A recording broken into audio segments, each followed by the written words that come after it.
Welcome to the Talk Like a Leader podcast, where we explore the mindset, skill set, and habit set of leadership communication. Using these tips, techniques, and tactics, you'll be able to talk like a leader to build better relationships and get more done. Your host is Guy Harris, who has more than 20 years of combined professional and military experience in consulting, coaching, and training in areas like team and interaction dynamics, communication strategies and tactics, as well as emotional intelligence. Take it away, Guy. Hi, this is Guy Harris. Welcome to the Talk Like a Leader podcast. In this week's episode, we're going to talk about the idea of being patient and persistent. The ideas in this episode are really directed at times when you're trying to convey new information to people or to encourage them to take new actions. Situations you might face where the concepts we're talking about today would be, say, change situations. You're changing processes, changing operations. Just change in general will be a time you might want to keep these ideas in mind. A corollary to that is coaching or performance discussions, and those are generally directed at changing people's behavior or to change the way they're doing things at work.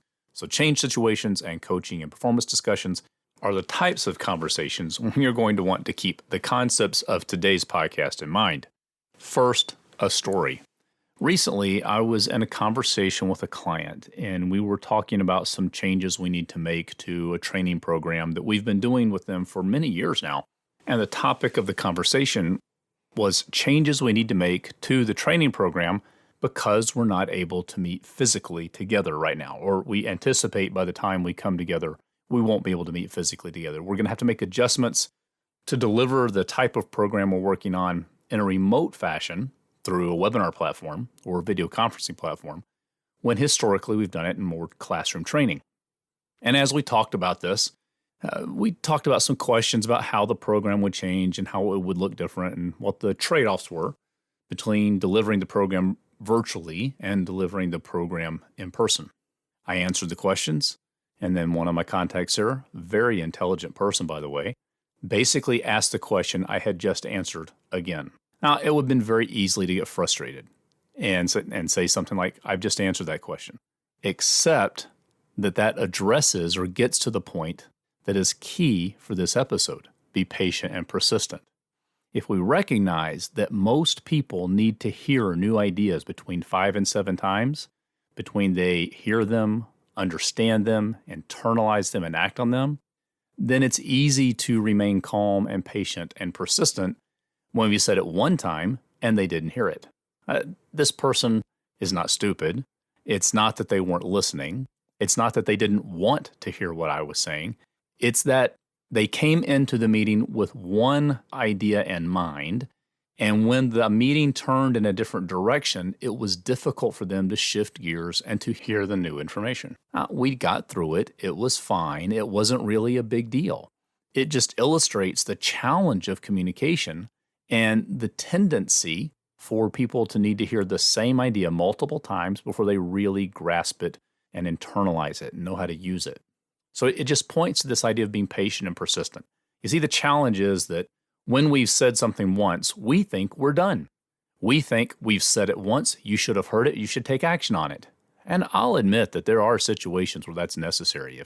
If we're having a coaching conversation or performance management conversation that is about a particularly egregious or dangerous behavior, then probably one time should be enough. We need to talk about it once and you need to take action on it. And the truth is, the vast majority of our communications have nothing to do with egregious or very serious implications for missing the communication. Now, eventually they can become serious. It's rarely true that they're serious if it takes us saying it a few times to get the idea through. Remember that most people really only hear about 20% of what they hear, really hear it and grasp it. So we have to hear things 5 to 7 times. And every time we hear it only maybe 20% of what we heard.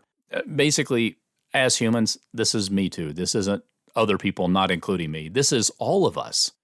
All of us have to be exposed to information multiple times before it really sinks in. And so it's easier to stay patient and persistent when we understand that when people hear our messages and don't take action on them, it's not necessarily that they were willfully disobeying us or willfully not listening to us, or that somehow they're not smart or they're not intelligent or they don't understand what we're talking about. It could be we just haven't said it enough. When we recognize that, we can remain patient and persistent and just patiently move forward and offer the information again, have the conversation again. I've had this situation. I've been in conversations with my wife or with coworkers, with my children, where they've attempted to tell me something. And because it didn't fit the frame of reference I had at the time, or because it was a shift in direction from what I was thinking, I had a hard time wrapping my head around exactly what they were saying. And I had to have them repeat it, or we had to kick around the idea a number of times until I finally understood what they said.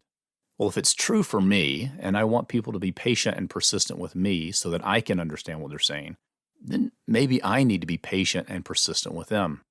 And that's something I'm going to encourage you to think about. Maybe you need to be patient and persistent with people. Maybe you need to be okay with saying the same thing multiple times. Study after study after study says this is just how human beings work. Marketing studies, sales studies, leadership studies, change management studies. Over and over again, come back to the idea that people have to hear things multiple times. Now, I said 5 to 7 times, and if you go search the literature, you'll find anywhere from 3 to 20 listed as the number of times people need to hear something before it really sinks in. All of the studies come from different biases. They come from a marketing bias, meaning you're trying to engage with someone and share an idea with them and get the message in front of them, and they have to see it somewhere between 7 and 20 times before they see it and purchase your product. Or it's in the communication world where we're talking about having to say things 3, 4, 5 times till people really hear it. I'll run with the idea of 5 to 7, and if we just want to pick a good number to run with, let's say 7. I can't say that I know this is perfectly true for all people in all situations. I'd say it's a pretty good operating number to work with. Just kind of keep in mind that I'm probably going to have to talk about this idea something like 7 times before he gets through. And when does this apply? Well, when you're trying to coach someone to change behavior, you'll probably have to talk about it more than once. And like I said before, I'm excluding any egregious or eminently harmful behaviors. That's a completely different scenario. I'm talking about the situation where you're trying to help someone understand how to use a software program, or you're trying to help them understand how to take a different action than they've taken before, or how to handle a situation in a new way. You're probably going to have to talk about it more than once. And I think you need to get okay with that, because that's just human nature. It doesn't reveal a deficiency in that person. It reveals that they're a person.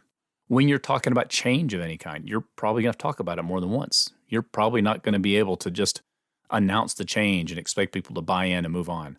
You're going to have to do what we say in the Kevin Eikenberry group is to champion the change. You need to keep the change and the change message in front of people multiple times in multiple ways.